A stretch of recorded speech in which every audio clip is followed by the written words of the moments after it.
Hey everyone, thanks for joining us for another episode of The Lion, the Way, and the War, where we talk about Jesus, His church, and the spiritual battle that surrounds us. My name is Craig Allison, and I'll be your host.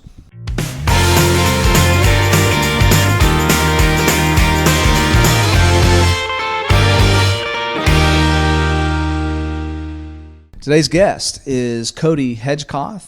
Cody is the part-time youth minister at Cody Church of Christ, and so we're going to be talking to him today, and we're actually going to swap this up a little bit. If you listened to the podcast with Benjamin and Bobby a few weeks ago, I had mentioned on that podcast that Cody had texted me a lot of really great questions that I thought this would be a good format to share some of his thoughts so everybody else could benefit and hear the types of questions that Cody had. So before we get into that, though, I'm going to let Cody go ahead and introduce himself. Tell me a little bit about what you're doing as far as work, both with your full-time job and talk a little bit about maybe your life. Not newly married, but you've been married now for over a year at least. And tell me a little bit about the work as youth minister at Cody. Yeah, like Craig said, my name's Cody Hedgecoth, and I'm the youth minister at Cody. I'm also, I work for TVA, or RSI, it's a contractor of TVA, as a project control specialist. And what I do is scheduling and estimating for transmission line projects and substation projects in the transmission group for TVA. And I've been in that group for almost a year now. And as far as youth ministry goes, the middle of June of this year will make 1 full year of being a youth minister. And Craig mentioned that I've been married, sort of fairly newly married. May 26th of this year will make 3 years. I actually met my wife here at the Christian Student Center, and we dated for about a year and a half before we got married. So it was, she's pretty awesome. So your track to finding the student center was pretty rapid, because you showed up and you had been doing the collegiate high at Chattanooga State, and I wasn't really familiar with that program, so I thought you were coming in, and I had already identified you as a potential candidate for leadership here, which you eventually did, and did a great job at that. For those listening, Cody's schedule was absolutely horrendous. I don't know how he was doing everything he was doing. It was terrible. But for those of you that don't know Cody Hedgecoth, he's an extremely motivated individual, and his busy schedule reflected just how motivated he was. But he showed up, and I thought, oh great, here's a freshman in college, and come to find out he had finished 2 years of college while he was still in high school.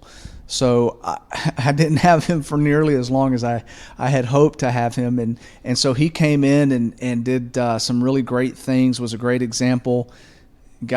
He had it all figured out. He, like he said, met Santana, his future wife, here, and was doing an internship at TVA, and pretty much had his life already lined out. So he jumped on it pretty rapidly. So tell me a little bit about, because obviously you got into youth ministry, and I know that you have a passion there, but what transpired, what kind of things were, I want to say ingrained, but that's not the right word at all. You came to the student center. Tell me just a little bit about what happened while you were at the student center that might have contributed your thought process to being so willing to get into youth ministry, which would happen obviously a few years down the road. Yeah, so as Craig said, I was at the student center for 2 years. That first year is like nothing I'd ever experienced before. You know, a lot of folks grow up going to church camps or something, so it was like a year-round church camp or something, almost a year-long spiritual high of staying with, your fellow Christians, having devotionals and meals together all the time, and just that community aspect was amazing. And then I was fortunate enough, second year, to be a student director here, or student ambassador. I think we've changed the name since I We was did. here. Yeah. So I was student ambassador for that first semester, and like Craig mentioned, my hectic schedule sort of got in the way of my effectiveness here, so I thought it was best to sort of step down as a student director, but knew that I still had a passion for it, just I didn't have the time to, between my internship and 21 credit hours and trying to plan a wedding. It's just... That was a bad day for me too, when you came to me and said, "Hey, I'm not going to be able to do that." I tell you, I cried and cried for weeks. It was it was bad. Well, so don't leave me, Cody. So knowing I wanted to, sort of getting a taste of what I thought youth ministry would be like as a student director, even though it was folks my age, it still had the same goal. You're trying to reach out and disciple folks and help people grow. So just an age difference really is what I thought going into youth ministry. And so it worked out. The youth minister at Saudi, which is the church I actually grew up in, got a position in Alabama. And so I go to Saudi, become their part-time youth minister. Again, still busy schedule, so can only be part-time. And I just have always loved kids. They're just so awesome. I don't think they truly know their full potential. And I just wanted to help them realize that, I grew up hearing that I was the church of the future as a middle schooler and teenager and high schooler. And I just thought that was so bogus, and just how, I understand the statement, and it's supposed to be an encouraging statement, but it had the opposite effect on me growing up. So I wanted to really teach them that they are the church of today. As soon as they make the decision to put Christ on in baptism and become a Christian, follow him, that they're in. They can start doing whatever it is they're wanting to do. And even before that, really. But, I wanted to make sure they knew that they were empowered and help guide them and teach them. Some of the things I'd learned here at the Student Center, and it took coming here to learn about, owning my own faith. And I hope to ask Craig about that here in a little bit. I don't want them to have to wait to get to college for them to start doing that. Yeah, that's a real good point too. And I think we, as church and as leadership in the church, we oftentimes take that for granted. Paul wrote to Timothy. He said, don't let people despise you for your youth. And I think there's some really great lessons there, because Paul definitely saw Timothy, and we don't know exactly how old he was, but definitely as someone who was not just part of the church, but taking an active role in doing some really great things for the church. So I think that is something that needs to be talked about more with our youth. So yeah. Yep. So what you just mentioned, I want you to continue your thought on this. What impact do you think the Student Center had on your faith and your spiritual maturation while you were here? So just briefly, it had a tremendous impact on my faith. Growing up, I grew up going to church. Well, I say that. I did whenever I was a young kid. There was a large space in my life where we never attended church at all. And then I got to high school and about 9th grade and started having questions and started asking my folks, and we started going back to church. And about after 2 or 3 months of going back to church, I was baptized and thought, hey, I'm in. I know that I believe that Jesus Christ is the Son of God. I can learn the rest of this stuff later. People spend a lifetime and never know all of it. Right. So then I get here, fast forward several years, and it's the first time I'd ever had the choice to go to church or not, since I had been baptized and had my family support, living under my own house, and I started to have these deeper questions, more so than just the questions I had at growing up in the youth group of so growing up in the youth group, I'd always we had these Bible lessons. I guess I just took it at face value. Yeah. And I had Bible knowledge, but I'm not sure it was truly just written on my heart, or it was a true, strong faith. So I think I heard Walter mention this sort of in his he truly learned to own his own faith here, and so it took me having that choice, that opportunity to really reflect on my own faith and my own Christian walk, to realize that what I thought I knew is not necessarily wrong, but I had it misunderstood. I thought it was almost like a false confidence. Mm-hmm.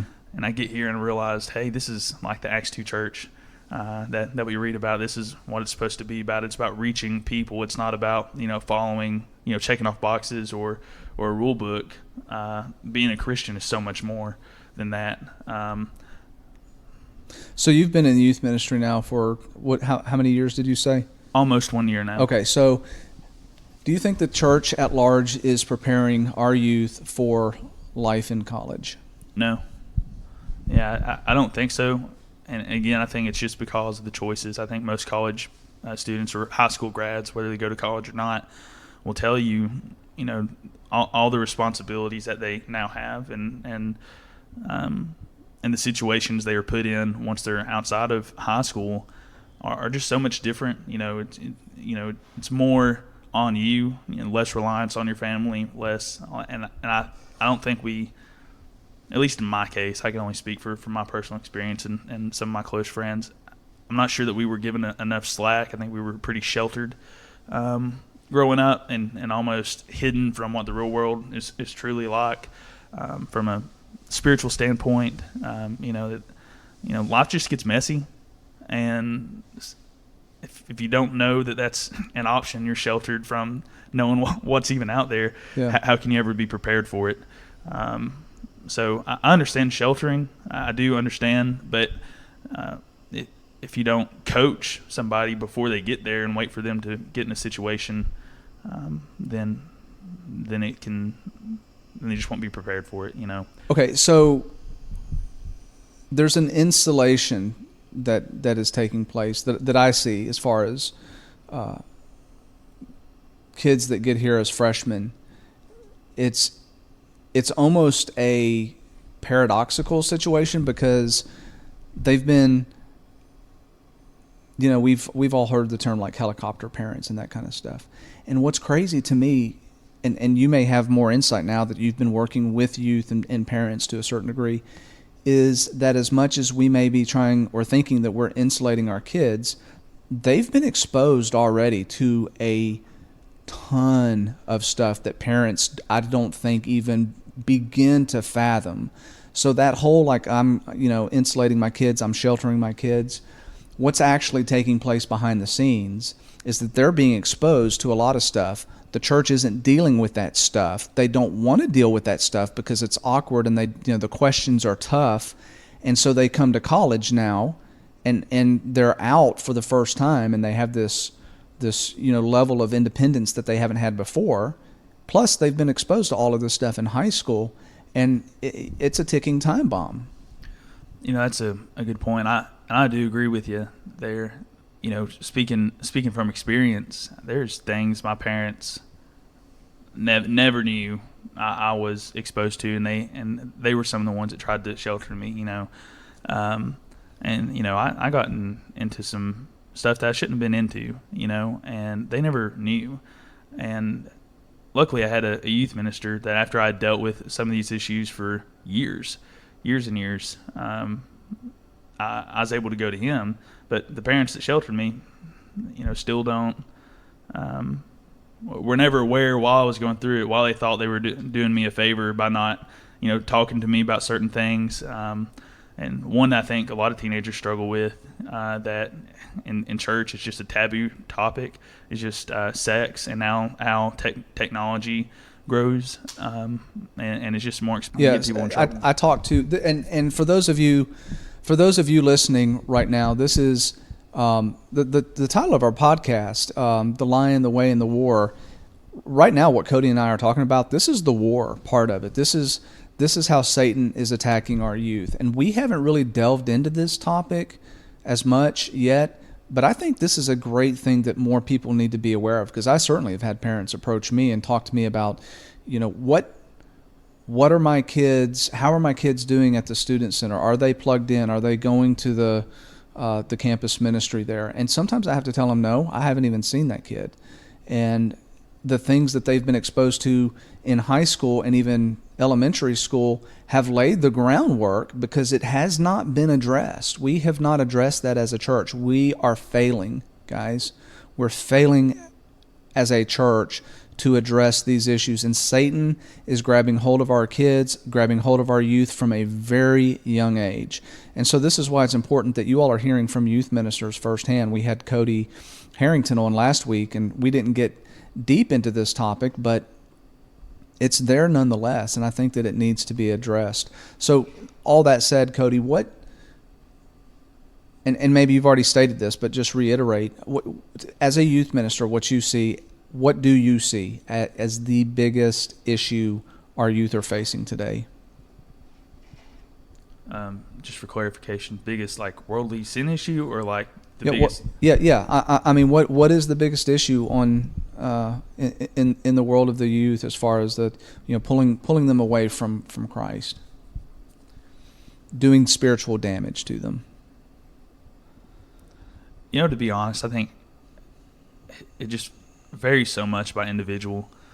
Stuff that shakes other folks, doesn't shake me, and then stuff that shakes, me doesn't bother or affect anybody else. But, just thinking about young folks in general, I think whether it's celebrities or politicians or just adults they look up to or whoever, there's a big theme right now about everybody having their own truth. Which just isn't the case. I can understand people having different perspectives, different views on things, and I respect those opinions and views. But there's this false sense of security, and I can do whatever I want to as long as I'm okay with it. And, that's just not what the Bible teaches. So from a spiritual standpoint, there's some things in the Bible that in 21st century Western culture is disagrees with what the Bible has to say, and the Bible is very clear on some of those topics. Whether it's same-sex marriage or cussing like a sailor or whatever. I mean, there's just different things. So I think it's just the biggest thing overarching is this false sense of security that I have my own truth and I can do what I want. Yeah. Subjective morality is what you're talking about.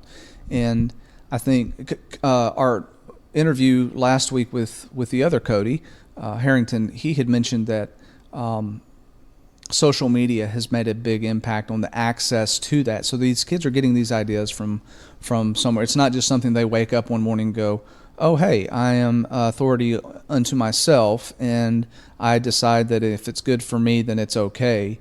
Those ideas, the celebrities, the constant bombardment has a vehicle, and I'm curious to know, do you see social media playing the vehicle for what you just described, or is there something else at play that we don't know about? I do. I think that is a huge contributing factor for my specific youth group. That several of the families are pretty tight when it comes to technology. They try and keep a close eye on those things. So if the kids have social media, I'm not sure, the parents are aware of it, but they try and do their part because I think they recognize that.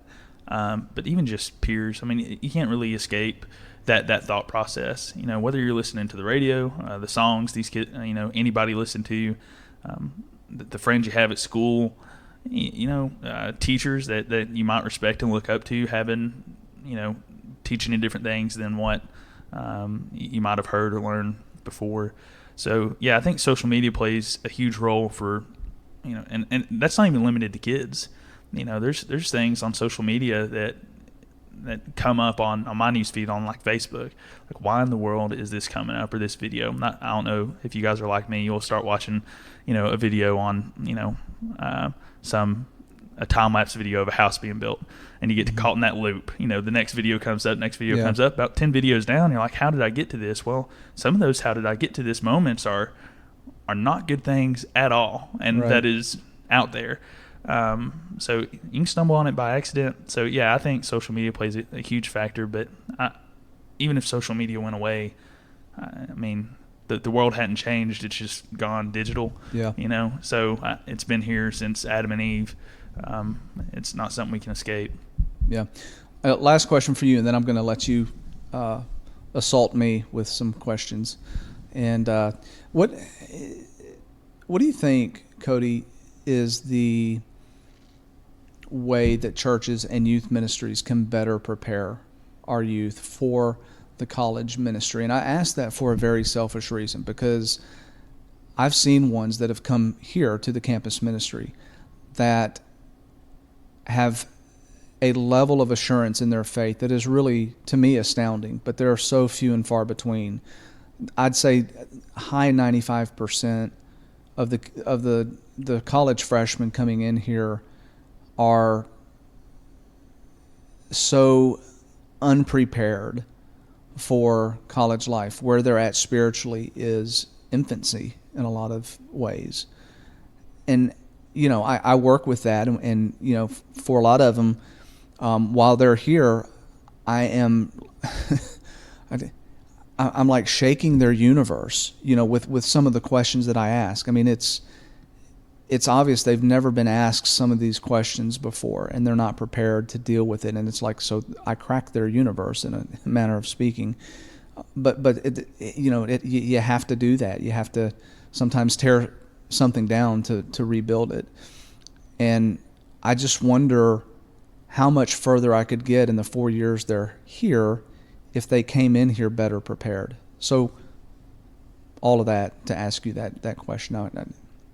So I don't think there's a sure formula, but if you want somebody to own their own faith, then you got to give them the opportunity to. So, and then and to me, the way of getting there is asking a bunch of questions and talking to a mentor that can help you through those. But it's, getting yourself in gear to search it out on your own. Because, I mean, there's a lot of different, quote unquote brands of Christianity. Yeah. And they're all saying different things. At the end of the day, we got a Bible that we can rely on. We know whatever's in it is true and factual.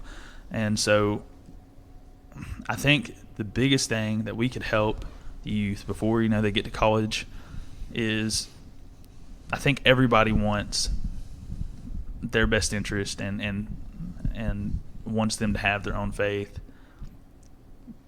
But I don't think their actions show that. I think, I was going to ask you, I think, a very similar question here. Mm-hmm. What your thoughts on this? But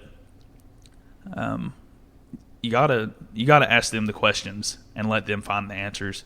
And if they need help them along the way. I think another great way of doing this is, it's nothing new. It seems like it's branded as a new movement, but this discipleship movement, mm-hmm. I mean, that's sort of how Jesus did it. It's nothing that's new. It's been around for about 2,000 years now. But if we would take an interest in some young folks, if there's a person in your youth group who likes to go fishing and you like to go fishing, that's simple. Take them fishing. And then while you're out there, maybe say a prayer, might bring up, how Jesus, that's how he actually got his apostles, was most of them were fishermen. He said, hey, follow me, I'll make you fishers of men. You squeeze things in there like that. So I encourage folks who are listening to this, pick somebody in your youth group at your congregation that is, that you have some common interest with, some already common ground that you can befriend. Invite them over for dinner, take them bowling, take them fishing, do whatever your interests are. Try and bring up Bible-related topics. Ask them questions. Try and be their spiritual mentor, because, anybody walking the earth has parents, right? Sometimes you don't feel comfortable going to your parents about things, or you don't want your parents to be disappointed in you if you got a spiritual question. You think they might. Mm-hmm. I think that parents need to understand too that what Cody just said about, kids a lot of times don't feel comfortable going to their parents, and parents need to be okay with that. They need to understand and remember back when they were kids that made it just maybe wasn't an option to go to your parents. And so having someone in your life that is mature, that is spiritually minded, that you can go to, that is so needed in the church today. And I don't think we fostered that type of mentality in the church for a variety of reasons. So I agree 100% with what you're saying, Cody. Okay, so I'm going to segue in now to asking you. So, all right, Cody, at this time, I'm going to turn the reins over to you and let you ask me some questions, and I'll do my best to answer them. Okay, so the first question I have here is from my personal experience from the 2 years I attended the CSC. It seems like the two main topics that reoccur the most around the CSC, or at least the time I was here, was one, the importance of owning your own faith, which we've already talked about some, and then a person's struggle with self-worth. Why do you think these two topics are so popular or focused on here at the CSC? Well, the foundation of keeping a person in their faith beyond the student center has to be grounded in their faith. It cannot be somebody else's faith. It's just not going to work. That's exactly why we have the numbers that we do. Over from 50% to 2/3 of kids when they come to college don't stay involved in church in any way. They walk away from their faith because they never had their own faith to begin with. So, like I said earlier, high 95% of kids coming in are so far behind. They don't have that foundational support that is needed. So we have to deal with that here. And so I'm asking some questions to see where they're at. And I don't sugarcoat stuff here, as you remember. I say it like it is. And I'll ask some of these kids, I'm like, why are you a Christian? Seriously, why are you a Christian? Do you even believe in God? Do you believe that God created this universe?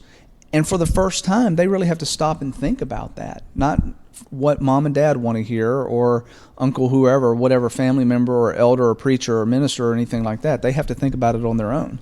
Because I tell them, like, don't, if you're not going to search your heart for these deeper questions, what's really real? What really matters in this life? And if you don't have the maturity to stop and really think about that, maybe that's the starting point. Maybe we need to start from there. So establishing that as a foundational principle, that's got to happen. And like I said, some of them come in here and they have that, and that's a great starting point. I see great things happening with those kids that come in. Second part of your question, the self-worth. Oh my goodness, that is probably it almost goes hand in hand with that first part in a lot of ways. Kids today are so exposed to so much stuff, and they hear the lie that Satan wants them to hear is, wow, Cody, you've done a lot of bad stuff in your life. You're really dirty. You're really filthy. And there's nothing that you can ever do to get clean from that. So, you might as well just give it up and go ahead and jump in it with both feet. And you know what? Actually, who's to say that what you're doing is bad anyway? You talked about that subjective morality. And that's Satan just continuing to feed us those lies. And so it's almost like I have to reprogram these kids and go back to the biblical model and say, you know what, Jesus died for some really horrendous people. Do you think that you own the corner market on doing bad stuff? Look at David. He did some really, really horrible stuff. I mean, that guy was, when you look and see what he did, who wants to be friends with him? I mean, his best friend, he had him killed just so he could get away with sleeping with the guy's wife. I mean, what kind of messed up is that? And yet God describes him as a man after his own heart. So these kids come in today and they think that they've done this horrible stuff and that there's just no hope for them. And that's a lie. That is just a flat out lie. And so, we have to talk about that. And it has to be drilled into their heads that, you know what, you are worthy. No matter what you've done, there's always hope. You are worthy. God wants you. He loves you. You are his kid. You are his child. And there's nothing that you will ever do that is going to make him turn away from you and not want you to be his child. So. Yeah, that's awesome. And, we were talking about the youth group earlier. I think I see that in some of our kids too, struggling with this. And something I meant to add earlier is that I think that might be an issue we have with, maybe it's not every church or every congregation, but I think sometimes we make kids feel, or people in the faith feel like if they sin, they're going straight to hell. Yeah. That this whole idea of forgiveness it's not so much talked, it's just the consequence of the action, which I think is so weird, because the whole reason people attend church and go to church is because of Jesus is, they're Christian because of Jesus, and that's sort of why he made his sacrifice. But I think we spend so much time talking about these consequences and so little time talking about the forgiveness and love that Jesus showed through his sacrifice, that I don't know how you can talk about one without the other, and it seems like we do that quite a bit. I agree. Yeah. So, Craig, my next question is, and again, we've already touched on some of this, but from my position as a youth minister, I feel a great pressure, almost even a worry when it comes to my kids in the youth group. I love those kids more than anything and would do anything for any of them. We've all heard the statistics that you mentioned here, the alarmingly high percentage of high school grads that lose their faith once they get to college, and I think that number even increases once they leave college. I personally think a big reason for this high percentage is because people never learn to own their own faith while in high school. Then they get to college and realize, as I mentioned earlier, for the first time in their lives, they have a choice. It took me getting to college and having the choice before I started to question my faith. I'm so thankful that I got here at the Student Center to answer those, to get me through answering those questions. Yeah. So I think the reason for this, for me at least, on why, I didn't so much waver on if God or Jesus was real, but I was not firm in why I was truly a Christian. I had always been given the cookie cutter answers to Bible questions, which is what I was used to, and that satisfied me. Instead of being taught how to think about Bible questions and taught how to find the answers to my questions, I don't want my kids in the youth group to have to wait to get to college or out of the house or on their own, before they realize they can truly own their own faith now. So I know college age folks and high school age folks aren't far apart in age, but their situation and responsibilities are tremendously different. So my question is, how do you help high schoolers realize the difference between knowing answers or, knowledge of the Bible and owning their own faith? And I guess my second question would be, what advice would you give a youth minister, or anyone for that matter, to be able to guide or direct the folks they are trying to disciple to own their own faith? Yeah. Wow.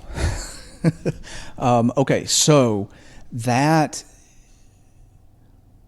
really gets down to how we are interacting, and we're going to talk specifically about youth ministers within the church, but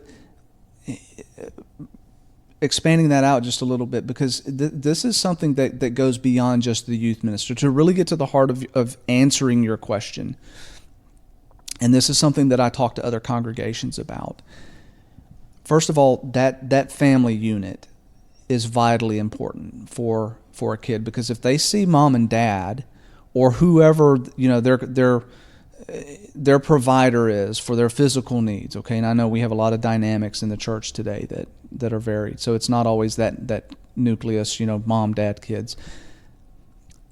There is going to be two situations. You're going to have a situation where mom and dad are genuine in their faith, and they go to church, and it's not just going to church to be this, check the box, we did our church, and then, you don't really think or hear about church until the next Sunday, okay?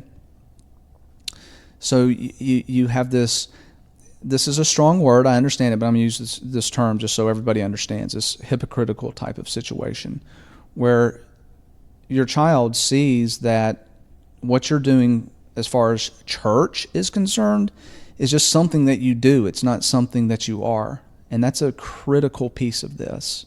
All right? Then you have the other group that they have that home where they see mom and dad living their faith. That's demonstrated to them on a daily basis. Man, the power in that is just absolutely phenomenal. And I've come to believe that a lot of families that are actually genuine in their faith, they're true in their faith, but they may not be demonstrating it because they have not had that model to them. They don't really know. And they're just caught in this cycle of they do go to church, but and for them in their heart, they're going to church for all the right reasons, and they love God and they love to worship and they do all of that stuff, but it's not translating for the rest of the week. Okay? There needs to be, as the elders in the church, as the shepherds in the church, the shepherds need to step forward and provide ways and instructions on how to be spiritual families. So that's demonstrated to youth on a daily basis. Let's not kid ourselves. Cody, you have a very limited amount of time with these kids. Okay, the real responsibility on that is with the families. And then I would say second to that is the church at large. We're talking about having other people that are spiritual mentors for these kids. And so one of the things I talk to churches about is having a robust intergenerational connectivity with the kids. That means that the peer group for, let's say, a 12-year-old is not just other 12-year-olds. Their peer group actually expands as part of a relational connectivity with different age categories. Older high school kids, college kids, maybe if you have college kids in your church, all the way up through elderly. That kid needs to have all of those connections in place. Okay? So when you have that taking place and you're firing on all those cylinders, you get a kid that comes here that once they're in college, they have seriously deep roots planted within their church back home. The likelihood of them drifting away, it's not very likely at all. As a matter of fact, they come in and they teach me stuff. So, I don't know. I may have drifted around trying to answer that question. No. Did I miss something on that? No, you're good. I do just want to follow up and see if you think of something else here, though. What advice, if any, would you give a youth minister or anybody